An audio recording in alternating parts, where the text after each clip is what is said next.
নন্দের নন্দন শশীর নন্দন আমার গৌর হরি। একদিন প্রাতঃকালে উঠে হরে কৃষ্ণ মা শ্রীধাম নবদ্বীপে মনে মনে ভাবছেন, আমি নবদ্বীপ ছেড়ে বৃন্দাবনে যাব। কেন? বৃন্দাবনে চন্দ্রমূর্তিকে দর্শন করতে যাব, কৃষ্ণকে দর্শন করতে যাব। কিন্তু বৃন্দাবনে যেতে হলে আগে তো আমার মায়ের কাছে বাবার কাছে অনুমতি নিতে হবে। মায়ের কাছে অনুমতি নিতে হবে তো। তাই নন্দের নন্দন শচীর নন্দন আমার গৌর হরি মায়ের কাছে গিয়ে মাকে প্রণাম করছে। প্রশ্নটা এই জায়গায়, মা ভগবান গৌর হরি হলেন ভগবান, আর মা হলেন ভক্ত নাকি? ভক্ত তো। ভগবানকে গৌর হরি আর মা হলেন ভক্ত।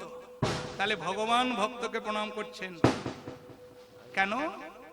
ভগবান জানে ভক্ত আমার মাতা পিতা, ভক্ত আমার গুরু, ভক্তগণে নাম রেখেছে বাঞ্ছা কল্পতরু, ভক্ত আমার ভাই বন্ধু, ভক্ত প্রাণধন, ভক্ত মুখে করি আমি দ্বিতীয় ভজন। গৌর হরি যেটুকু নীলা করে, যা করে সব ভক্তের জন্য, মা জীবের জন্য। আমি যদি নিজে আচরণ করে জগৎকে না শিখিয়ে যাই, তাহলে জগতের জীব শিখবে কি করে? হরে কৃষ্ণ। তাই গৌর হরি বৃন্দাবনে যাবে, মায়ের চরণে প্রণাম করছেন। তখনকার দিনে ছিল মাসতে ছেলেরা যদি বাইরে বেরিয়ে যেত, হাটে যাক, বাজারে যাক, শ্বশুর বাড়ি যাক, যেখানে যাক না কেন, বাবা মাকে এখনো বাড়ি অনেক বাড়িতে আছে,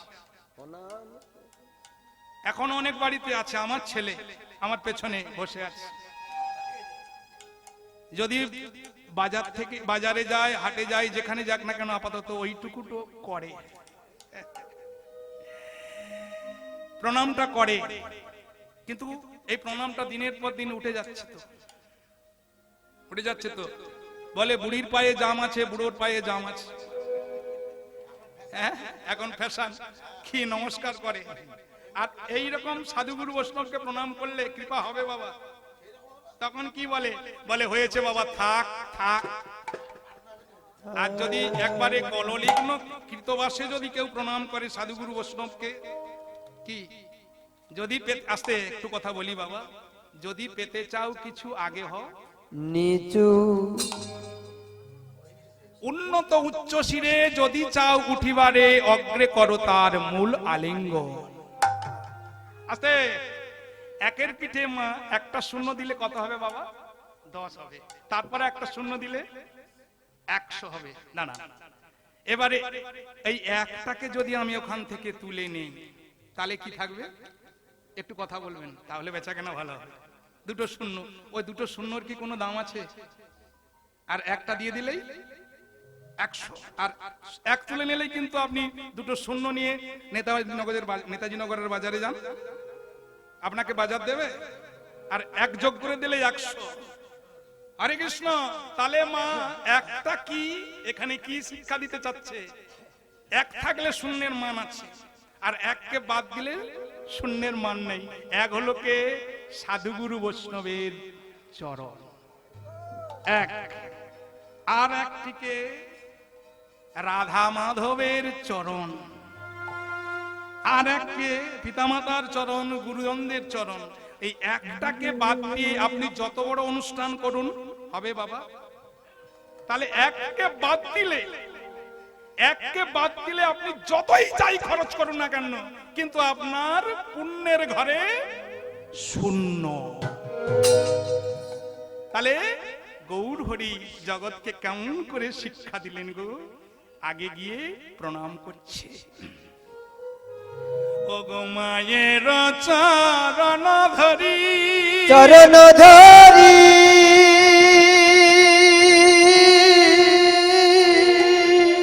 বলে আমার গৌর হরি মায়ের চরণ ধরি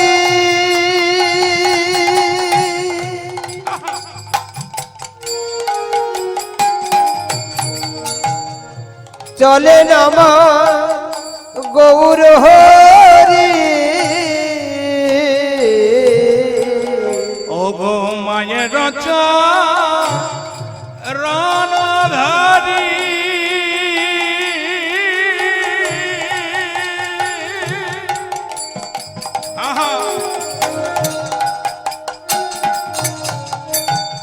বলে আমার গৌর হরি মায়ের চরণ ধরি গৌর হে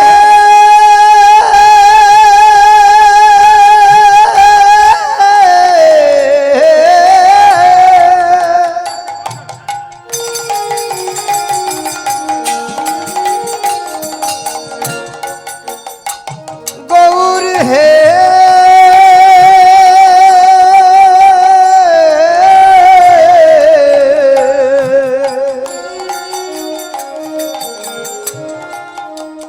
ও গো গৌর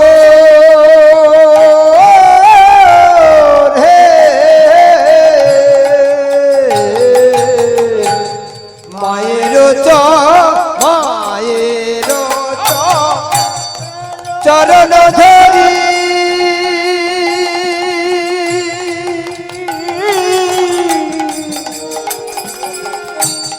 চলেন আমার গৌর হরি বলে যাবো আমি যাবো আমি এখানে একটু লক্ষ্য করুন বৃন্দাবনে প্রথম বলে না কি বললেন বলে যাবো আমি আরে যাবো আমি ও গো মথুরা নগর ও গো যাবো আমি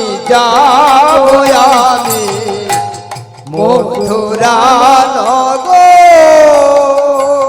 পরে বললেন শ্রী বৃন্দাবনে গিয়া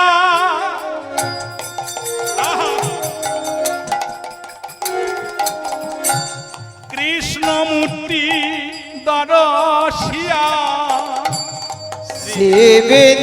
শ্রীবৃন্দাব বনগী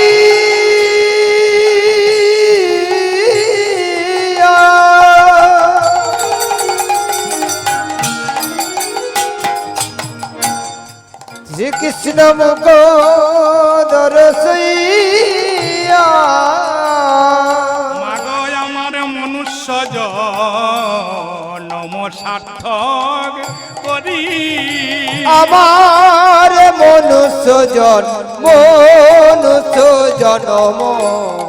সার্থক করি আমায় আশীর্বাদ করো গো মা। আমায় আশীর্বাদ করো মা গো আমি বৃন্দাবনে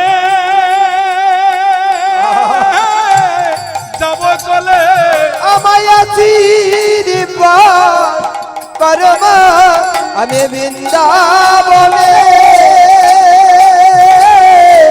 যাব চলে আশীর্বাদ করো বলে আমায় অনুমতি প্রদান করো বলে যাব চলে অনুমতি দাও মরে বৃন্দাবনে যাব চলে আমায় অনুমতি প্রদান করো বৃন্দাবনে যাব চলে আমায় অনুমতি দাও বলে বৃন্দাবনে যাব চলে মায়ের চরণ ধরি বৃন্দাবনে যাব চলে বলে আমার গৌর হরি বৃন্দাবনে যাব তার নয়ন বেজে পড়েছে বাড়ি বৃন্দাবনে যাব চলে নয়ন বেজে পড়েছে বাড়ি গৌর হরি হরি বলে বৃন্দাবনে যাব চলে গৌর হরি হরি বলে বৃন্দাবনে যাব চলে বৃন্দাবনে যাব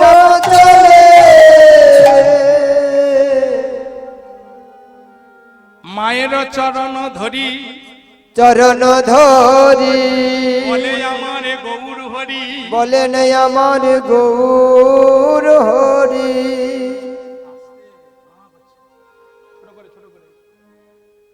যাব আমি মথুরা নগর, যাব আমি মথুরা নগর। হরি বল বাবা। বললেন না যাব আমি বৃন্দাবন, কেন আগে মথুরার কথা বললেন?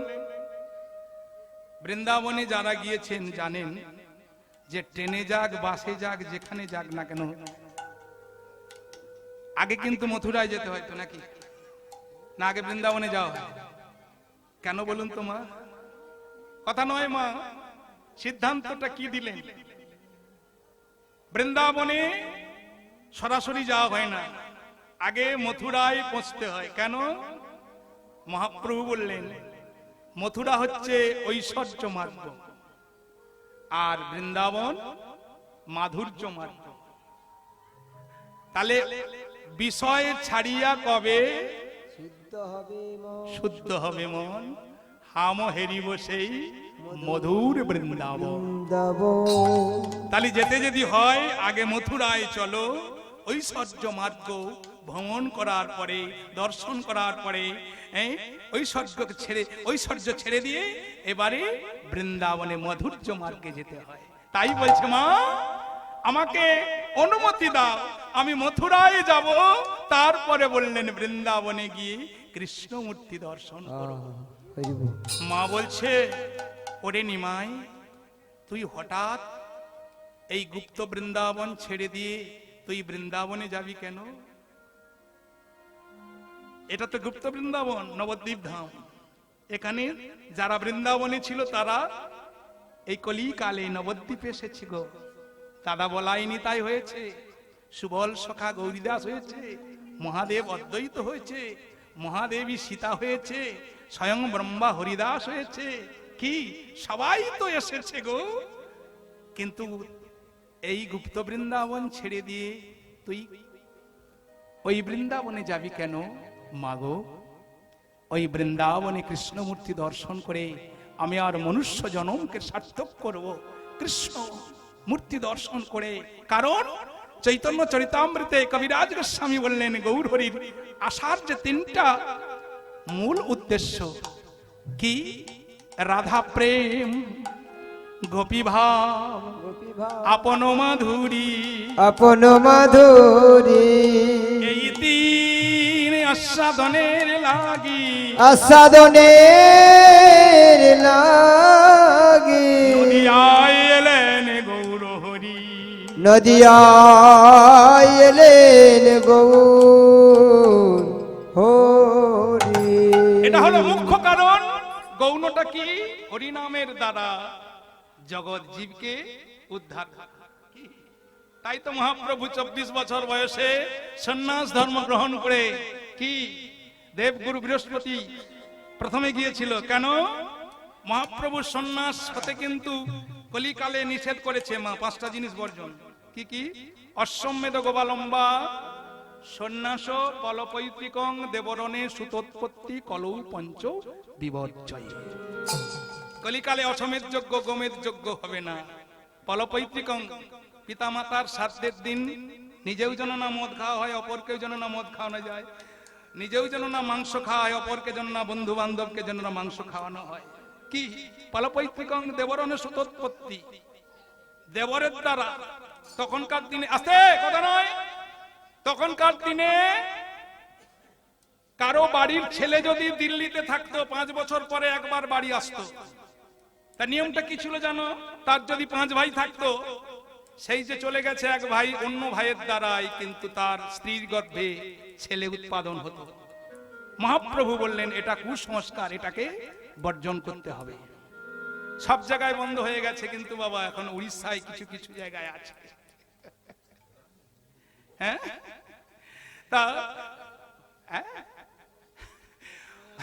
অসম্ভেদ গোপালম্বা, সন্ন্যাস, কলপৈতৃকং, দেবরণে সুতোৎপত্তি, কলৌ পঞ্চ বিবর্জয়। 5টা জিনিসকে বর্জন করতে বললেন।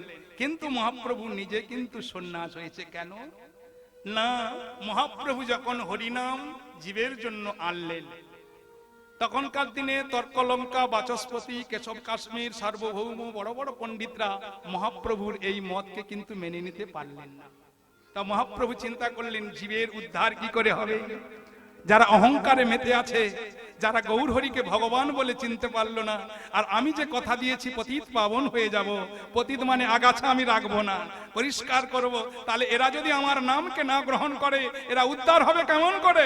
নিতাই গৌর হরি হরি হরিব তাই মহাপ্রভু 24 বছর বয়সে সন্ন্যাস ধর্ম গ্রহণ করলেন। কেন না, আমার এই সন্ন্যাসকে দেখে, এই সন্ন্যাস বুদ্ধিতে, আমার এই সন্ন্যাস রূপটাকে দেখে যদি কেউ নত হয়, হরিব হরিব সন্ন্যাস বুদ্ধিতে যদি কেউ আমাকে প্রণাম করে, আমি তাকে করিব ক্ষমা।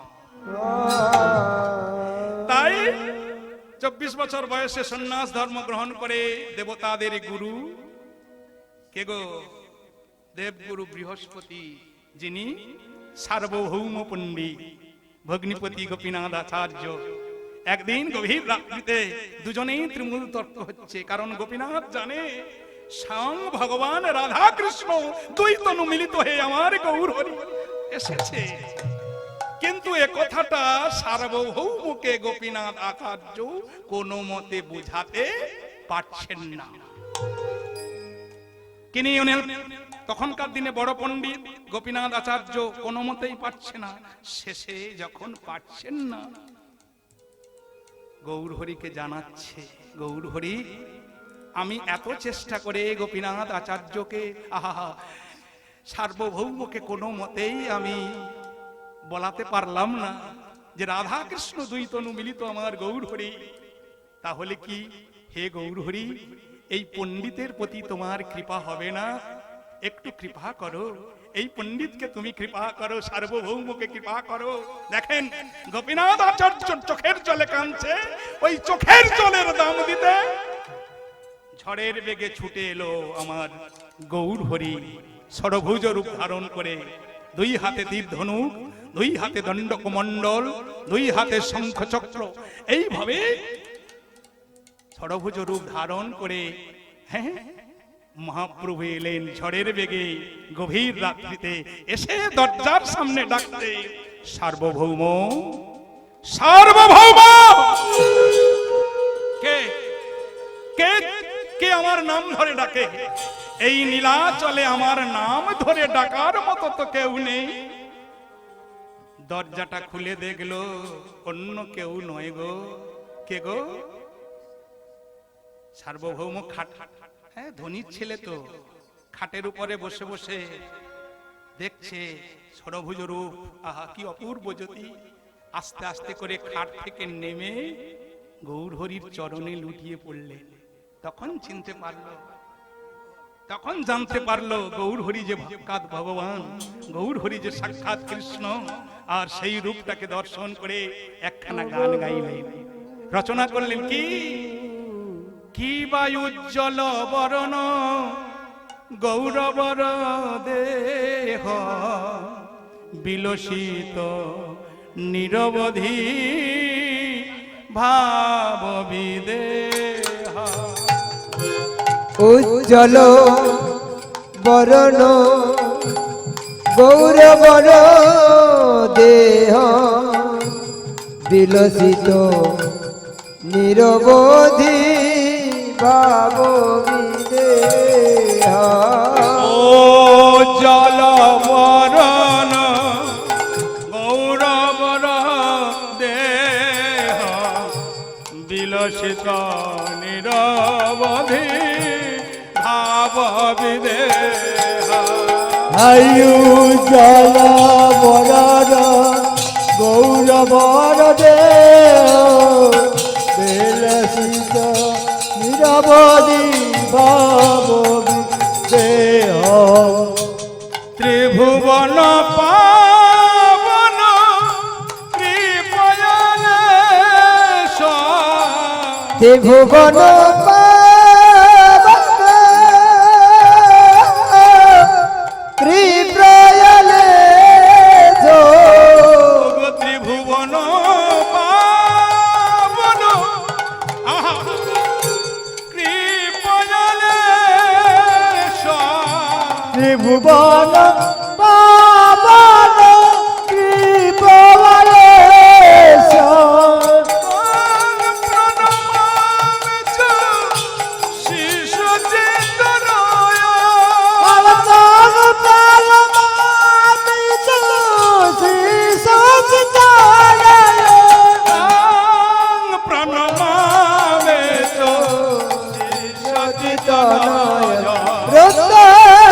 প্রণমামি চো শ্রী তনয় উজ্জ্বল বরণ গৌরবর দেহ বিলসিত নিরবধি ভাব বিদেয় উজ্জ্বল বরণ গৌরবর দেহ রসিত নিরবধি ভাব বিদেয় ঠাকুর আমার করুণার অবতার গো ঠাকুর আমার করুণার অবতার ঠাকুর আমার করুণার অবতার গো ঠাকুর আমার করুণার অবতার গো যারে দেখে তার কহে আহা তন্ত্রে তৃণধারী যারে দেখে তারে কহে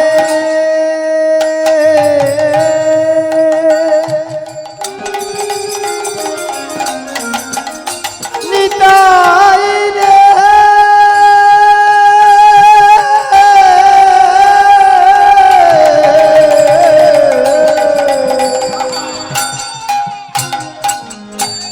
যারে দেখে তারে কহে দন্ত্রে তিন ধরি বলে আমারে কিনিয়ালহ বল গৌর হরে বলো আমার কিনে আলো বল গৌর রে করুণা অবতার করুণা অবতার করুণা অবতার করুণা অবতার করুণার অবতার করুণার অবতার করুণার অবতার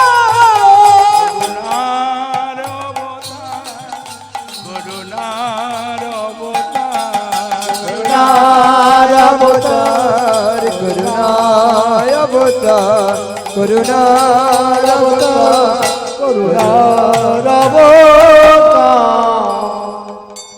মহাপ্রভু নিজেই সন্ন্যাস হলেন কেন বোঝা গেছে তাই আজকে 24 বছর বয়সে সন্ন্যাস ধর্ম গ্রহণ করে এইবার চললেন কোথায় বৃন্দাবনের পথে পথে হ্যাঁ। কি আস্তে মহাপ্রভুর সঙ্গে কত ভক্ত যাচ্ছে এগিয়ে যেতে হবে বাবা সময় কম তো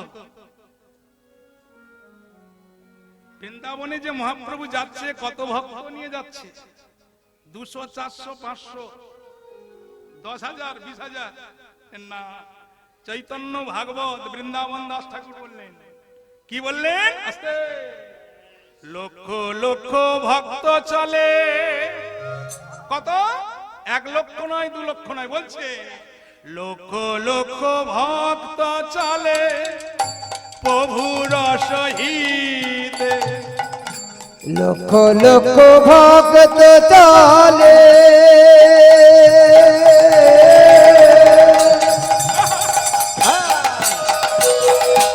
প্রভুর সহিতে লোকের সংকটে প্রভু আস্তে এত লোক লোকের সংকটে প্রভু না পারে চলিতে দেখো লোকের সংকেতে প্রভু না পারে চলিতে এত লোক মা এত ভক্ত নেই, অগণিত ভক্ত, লক্ষ লক্ষ। তার মাঝখানে যিনি আছেন সকলের চেয়ে হাইট একটু বেশি নাকি, আজানু লম্বিত ভুজ কনক অবদাত সংকীর্তনৈ কপিতরৌ কমলায় তক্ষ বিশ্বম্ভর দ্বিজবরৌ যুগ ধর্ম পালৌ জন্দে জগত প্রিয় করুণার অবতারৌ। কি অগণিত ভক্তের মাঝে আমার গৌর হরি যখন নাচছে, শোভাটা কেমন হচ্ছে, আসতে কথা নয় কি, শশীর শোভা নিশি যেমন, নিশির শোভা তারা, ঔদাসিনীর ভজন শোভা নদিয়ার শোভা গোরা, ঘরের শোভা বৃক্ষ যেমন, বৃক্ষের শোভা ফুল, ঔদাসিনীর ভজন শোভা জাতির শোভা কুল, ঔদাসিনীর ভজন শোভা যোগীর শোভা জটা, ব্রাহ্মণের পয়তা শোভা, মায়েদের শোভা কপালে সিঁদুরে, সিঁদুরের ফোঁটা। এখন কটি মায়ের কপালে আছে বলুন তোমার? সিঁদুর দেখা যায়, তবু আমাদের ভেতরের মায়েরা একটু লাল রঙের টুপ পরে। কিন্তু যখন আমরা কলকাতার দিয়ে ওই 24 পরগনায় চলে যাই, উত্তর 24 পরগনা, দক্ষিণ 24 পরগনা, সে 60-65 বছরের ঠাকুমা, নাতি নাতনি হয়ে গেছে, দেখবেন হলুদ রঙের শাড়ি পরলে হলুদ রঙের টুপ পরে, আবার পরের দিন দেখুন সবুজ রঙের শাড়ি পরলে সবুজ রঙের টুপ পরে। কিন্তু বৈষ্ণব কবি বললেন, ব্রাহ্মণের পয়তা শোভা, মায়েদের শোভা কপালে সিঁদুরের ফোঁটা, সরোবরের শোভা পদ্ম যেমন, পদ্মের শোভা অলি, আজকের এই আসরের শোভা বলুন নিতাই। তাই গৌর হরি বল। অগণিত ভক্তের মাঝে আমার গৌর হরি বলছে, পথ চলিতে আর বলিতে, পথ চলিতে আর বলিতে, পথ চলিতে আর বলিতে, পথ চলিতে আর বলিতে,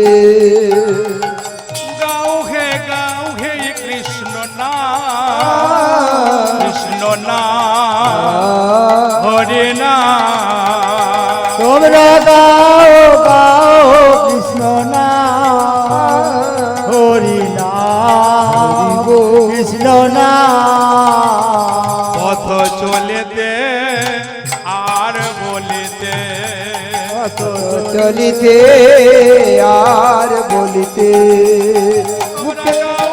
গাও হে কৃষ্ণ নাম, হরি বল হরি নাম হরি বল, কৃষ্ণ নাম, মুখে গাও গাও কৃষ্ণ নাম, হরি নাম কৃষ্ণ নাম, নিঃশ্বাসে কভু বিশ্বাসে, কভু বিপদে, কভু সম্পদে, বিশ্বাসে দৃঢ় বিশ্বাসে, তবু সংকটে তবু বিপদে,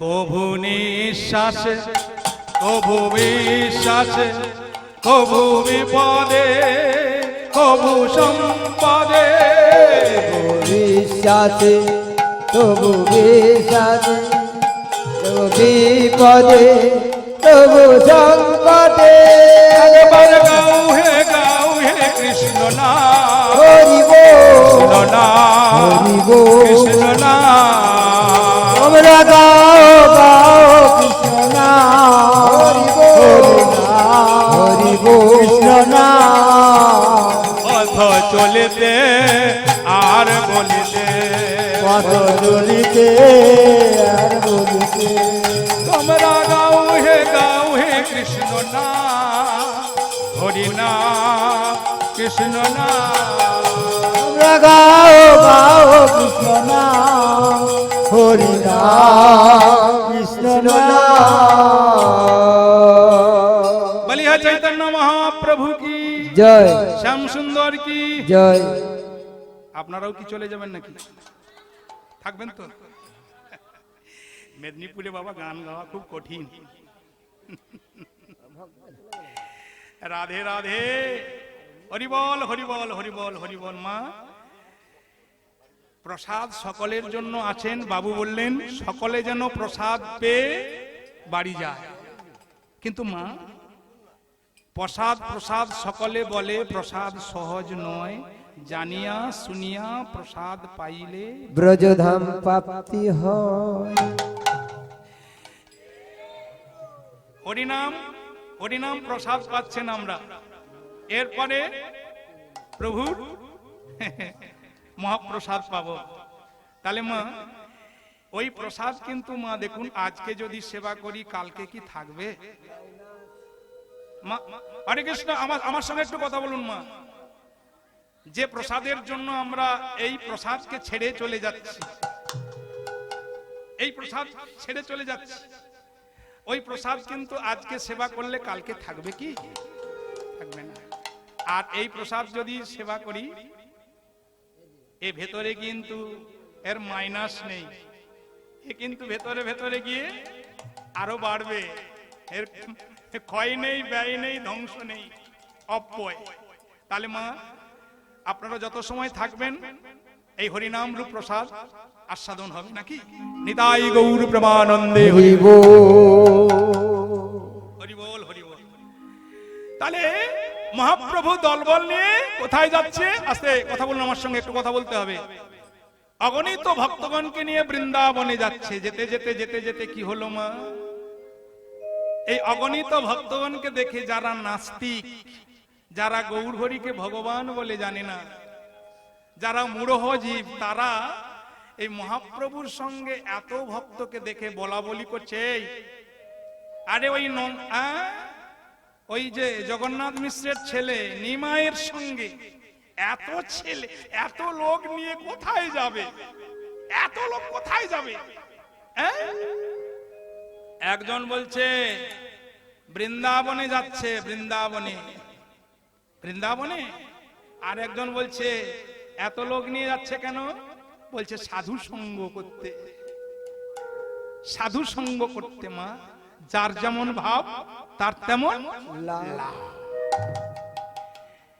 তাহলে সাধু সঙ্গ কাকে বলে মা? সাধু সঙ্গ সর্বশাস্ত্রে কয়, লব মাত্র সাধু সঙ্গ সর্বসিদ্ধ। আর সাধুরা তো ছেড়েই চলে যদি যায়, আমাদের আর সঙ্গ হবে? এই জন্য বলে বাবা, সাধুর গায়ে সারা জীবন বসে বসে কীর্তন শুনলে সাধু সঙ্গ হয় না মা। কি হবে? সাধুর পাশে বসে থাকলে কীর্তন শুনলে সাধু সঙ্গ হয়ে যাবে না?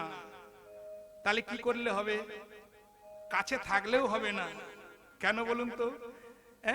দেখবেন মা, একটা সরোবরে একটা সুন্দর পদ্ম ফুল ফুটে আছে। মায়ের কথা বলো না মা। সুন্দর একটি পদ্ম ফুল ফুটে আছে। এইবারে সেই পদ্ম পাতায় একটি ভেগ, ভেগ মানে বোঝেন তো, ব্যাং, ব্যাং এ পাতা থেকে ও পাতায় যাচ্ছে, ও পাতা থেকে ও পাতায় যাচ্ছে। তো এক ভদ্রলোক ওই পথ দিয়ে যাচ্ছে, যেতে যেতে ওই সুন্দর পদ্ম ফুলটাকে দেখে মনে মনে ভাবছে, এত সুন্দর জলের মধ্যে ফুল ফুটে আছে, এই ফুলটার নাম কি? ভদ্রলোক পদ্ম ফুল কোনোদিন দেখে না, চিনে না। তাই ওই ব্যাংকটাকে বলছে, এই ভেগ, বলতে পারো তোমার মাথার উপরে যে ফুলটা ফুটে আছে ওই ফুলটার নাম কি? কি বাবা, ভেগ বলতে পারবে? সে সারা জীবন কিন্তু ওই ফুলের নিচেই বাস করে। তাহলে সাধুর গায়ে থাকলেও কিন্তু সাধু সঙ্গ হয় না। বলছে, মাথা নেড়ে বলছে, আমি বলতে পারবো না। তো তারপরে চিন্তা করছে, একটা মাছ ওই জলের মধ্যে থাকে, ওই পাতার নিচে হেলান দিচ্ছে। মাছটাকে বলছে, মাছ তুমি বলতে পারবে? মাছটাও তখন মাথা নেড়ে, এটা তো বলতে পারবে না। মাছ তখন মাথা নেড়ে বলছে, আমার দ্বারাও সম্ভব নয়। তাহলে সারা জীবন সাধুর পাশে বসলে, সাধুর সঙ্গে থাকলে সাধু সঙ্গ হয় না। কি করলে সাধু সঙ্গ হয় মা? সাধু সঙ্গ সেদিন হবে, সাধুরা যা করে সেটা করবেন না, সাধু যা বলবে সেটা যদি মেনে চলা যায় তবে হবে সাধু সঙ্গ। সঙ্গ তাহলে এত লোক নিয়ে যে যাচ্ছে, সবাই কি সাধু সঙ্গ করতে, না সবাই বৃন্দাবনে এইভাবে বলা বলি করছে? হ্যাঁ, যার যেমন ভাব তার তেমন লাভ। মহাপ্রভু এইভাবে বদনে কৃষ্ণ গুণগান গাইছে আর পথে পথে চলছে। দয়াল ঠাকুর বলে দাও মোরে, ও পারের ওই ঠিকানা। দয়াল ঠাকুর বলে দাও মোরে, ও পারের ওই ঠিকানা, ও পারের ওই ঠিকানা। ও গো দয়াল ঠাকুর বলে দাও মোরে, ও পারের ওই ঠিকানা। আহা।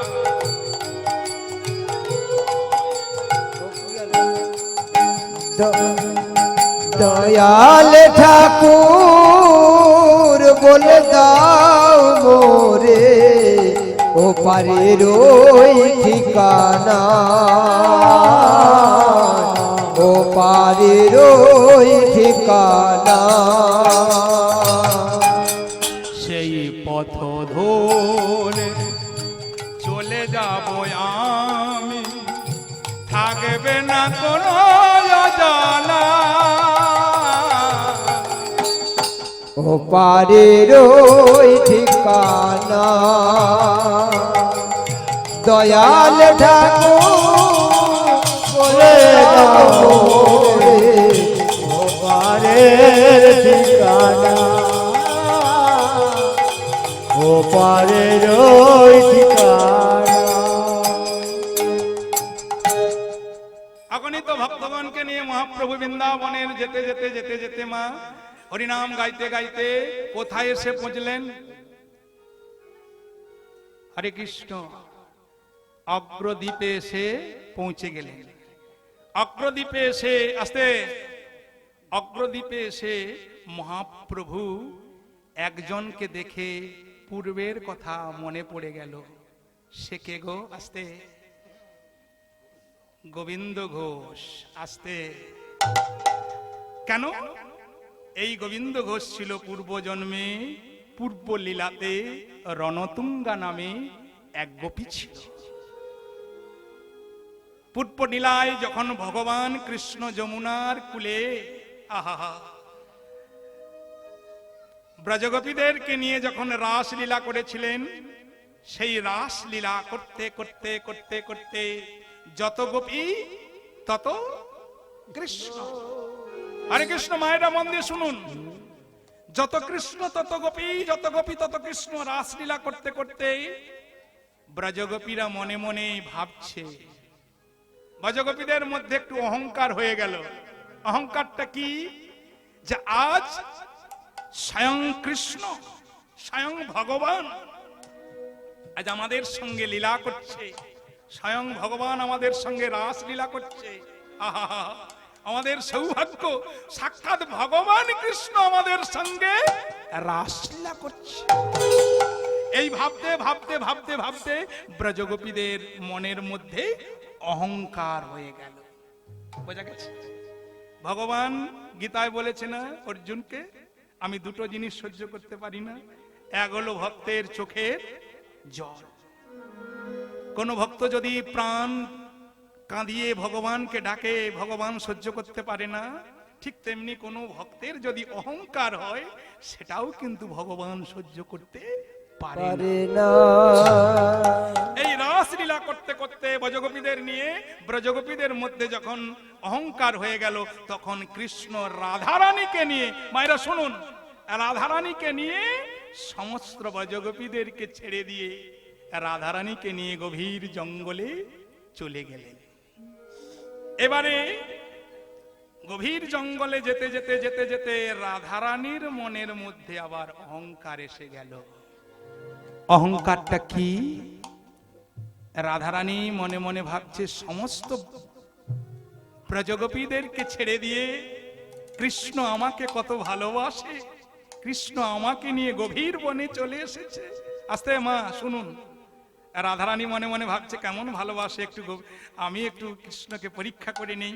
তাই চলতে চলতে বলছে, হে দয়াময়, আমি যে আর হাঁটতে পারছি না, আমার পায়ে ব্যথা করছে, তুমি আমাকে একটু কোলে করে নিয়ে চলো, কাঁধে করে নিয়ে চলো। রাধারানীর কথা শুনে কৃষ্ণ মনে মনে ভাবছে, রাধে, সেখানে ব্রজগোপীদের অভিমান অহংকার, আবার গভীর বনে তোমাকে নিয়ে এলাম, তোমার অহংকার, অহংকারে আমি তো থাকতে পারি না। তাই গভীর বনের মধ্যে রাধারানীকে ছেড়ে দিয়ে কৃষ্ণ চলে গেলে। কৃষ্ণ হারা হয়ে রাধারানী বসে বসে কাঁদছে, প্রাণবল্লভকে হারিয়ে। আর এদিকে ব্রজগোপীগণ রাসস্থলে রাধারানী কৃষ্ণকে দেখতে না পেয়ে তারা খুঁজতে খুঁজতে গভীর বনে এসে দেখলো, গভীর বনের মধ্যে গাছের তলায় বসে বসে রাধারানী কৃষ্ণ কৃষ্ণ বলছে, কাঁদছে। কিন্তু রাধার কাছে কৃষ্ণ নেই। তখন রণতুঙ্গা বলছে হাসতে হাসতে, রাধে, এই তোমার ভালোবাসা, এই তোমার কৃষ্ণ এত ভালোবাসে?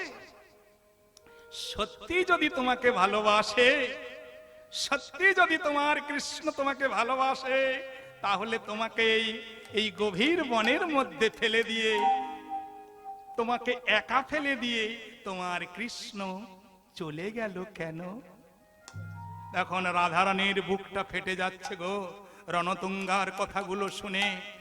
কাঁদতে কাঁদতে রণতুঙ্গাকে বলছে, রাধারানী বলছে, শোন রণতুঙ্গা, আমি একদিনের জন্য যদি কৃষ্ণ সেবা করে থাকি, আমি তোমাকে বলে যাচ্ছি, আজ যে তুমি আমাকে উপহাস করে যে কথাগুলো বলছো, আমি যে কৃষ্ণ শোকে কাঁদছি, কৃষ্ণ হারা হয়ে কাঁদছি, কৃষ্ণ হারার যে কি ব্যথা, কৃষ্ণ হারার যে কি জ্বালা, একদিন তোমাকে কৃষ্ণ হারা হয়ে সেদিন কাঁদতে কাঁদতে বুঝতে পারবে কৃষ্ণ হারার কি ব্যথা। নিতাই গৌর হরি। আজকে সেই দাপরের নীলা ছেড়ে যখন কৃষ্ণ আসতে, এই ছেলেটাকে গোছান মা, একে গোছান, একটু গোছান বাবা, ভালো বলছি, একটু ভালো বস বাবা, ভালো বস। সেই বৃন্দাবনের লীলা সমর্পণ করে নবদ্বীপে এলেন গৌর হরি, কৃষ্ণ গৌর হরি হয়ে এলেন। আর সেই রণতুঙ্গা হলেন নবদ্বীপে ভগবান কৃষ্ণের গৌর হরির পারিষদ হয়ে এলেন, নাম হলো গোবিন্দ ঘোষ। সেই গোবিন্দ ঘোষকে কথা দেওয়া ছিল, একদিন তুমি বুঝবে কৃষ্ণ হারা হয়ে কি জ্বালা কি ব্যথা। তাই গৌর হরিকে, আর গৌর হরি ওই গোবিন্দ ঘোষকে দেখে পূর্বের কথা মনে পড়ে গেল। তাই অগ্রদ্বীপে এসে আর একটা কথা বলি মা, এই লীলার মধ্যে এটা যেমন মুখ্য কারণ, আরেকটি কারণ কি, গৌর হরি চিন্তা করলেন এই লীলার মধ্যে সংসার ধর্ম যে বড় ধর্ম, সংসারে থেকে যে কৃষ্ণকে পাওয়া যায়, সংসারের সংবাদ দিয়ে সারবস্তু কেমন করে গ্রহণ করতে হয়, এটা গোবিন্দ ঘোষকে দেখে জগতের মানুষ, জগতের জীব শিক্ষা পাবে এই লীলার মাধ্যমে। তাই অগ্রদ্বীপে কৃষ্ণ গুণগান গাইতে গাইতে মধ্যাহ্ন কালে এসে গেলেন। মধ্যাহ্ন বুঝেছেন তো মা? মধ্যাহ্নে এসে এইবারে গোবিন্দ ঘোষ কি করলেন গো, অগণিত ভক্তগণ যে যা পারছে সবাই দান করেছে, আর সেই গোবিন্দ ঘোষ অগণিত ভক্তগণকে নিয়ে মহাপ্রভুর সেবার আয়োজন করলেন। সেবার আয়োজন করে মহাপ্রসাদ পেলেন। প্রসাদ পাওয়ার পরেই গোবিন্দ ঘোষ একটা, আহা গৌর হরি একটা চাল খেলে দিলেন। কি? এখান থেকে শুরু ভালো করে নিতে হবে, বিষয়টা এখান থেকে ভালো করে নিতে হবে। এখানে কি চালটা খেলে দিলেন? মহাপ্রভু হাত পেতে চাইলেন। নিষ্কিঞ্চন বাবাজি, কে গো? গোবিন্দ ঘোষ হাত পেতে বলছে, গোবিন্দ তুমি কি জানো না প্রভুর সেবা দেওয়ার পরে মুখশুদ্ধি দিতে হয়? সেটা কি তুমি ভুলে গেছো? সঙ্গে সঙ্গেই মহাপ্রভুর সেবার জন্য গোবিন্দ ঘোষ ছুটলেন কোথায়? গ্রামে গ্রামে গ্রামে গ্রামে গিয়ে গো একটা বাড়িতে কি পেল গো? একটি হরিতকিটি নিয়ে আসতে, হরিতকিটি নিয়ে মনে মনে ভাবছে, কি ভাবছে গো? একটা কথা ভাবছে, পথ তো অনেক, সবেমাত্র কোথায় এসেছে? অগ্রদ্বীপে। এরপরে বৃন্দাবনে অনেক রাস্তা, আবার পরদিন কি হবে? এই যে হরিতকিটা পেয়েছে, দুখণ্ড করেছে। মায়েরা শুনুন, দুখণ্ড করে এক খণ্ড বহির্পাশে গোপন করেছে, আর এক খণ্ড হাতের মধ্যে রেখেছে। আবার গোপন যখন করে মনে মনে ভাবছে, কেউ দেখলো নাকি? কারণ ডোরকৌপিন বহির্বাস, এদের সঞ্চয়ের হয় না। হ্যাঁ, সঞ্চয় বাসনা নেই যারা ডোরকৌপিন বহির্বাস ধারণ করেছে। আমি যে ডোরকৌপিন বহির্বাসী সন্ন্যাস, আমার তো সঞ্চয় করা হবে না, তাই আমি যে সঞ্চয় করলাম আজকের হরিতকি কালকের জন্য, কেউ দেখলো নাকি? না, কেউ দেখতে পায় না। কিন্তু কেউ দেখতে না পেলে একজন তো দেখতে পেয়েছে। কে গো? কেসে? সে তো অন্তর জামি, অন্তরে থেকো কৃপা করে ভগবান চরণে রেখো। সে তো অন্তর জামি, অন্তরে থেকো কৃপা করে ভগবান চরণে রেখো। অন্তর জামি, অন্তরে থেকো কৃপা করে ভগবান চরণে তেরে। নিতাই হরি হরি হরি। অন্তর জামি, অন্তরে থেকো কৃপা করে ভগবান চরণে রেখো। অগদিন বন্ধু করুণার সিন্ধু, এই গদিন বন্ধু করুণার সিন্ধু। আরে অগদিন বন্ধু করুণার সিন্ধু, অগদিন বন্ধু দয়াময়।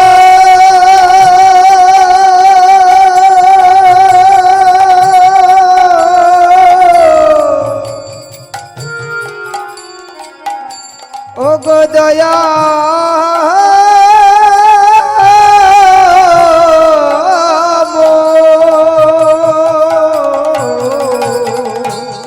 ও গো দিন বন্ধু করুণার সিন্ধু। আহা দিয়া কৃপা বিন্দু রাখো চরণে, দিয়া কৃপা বিন্দু রাখো চরণে।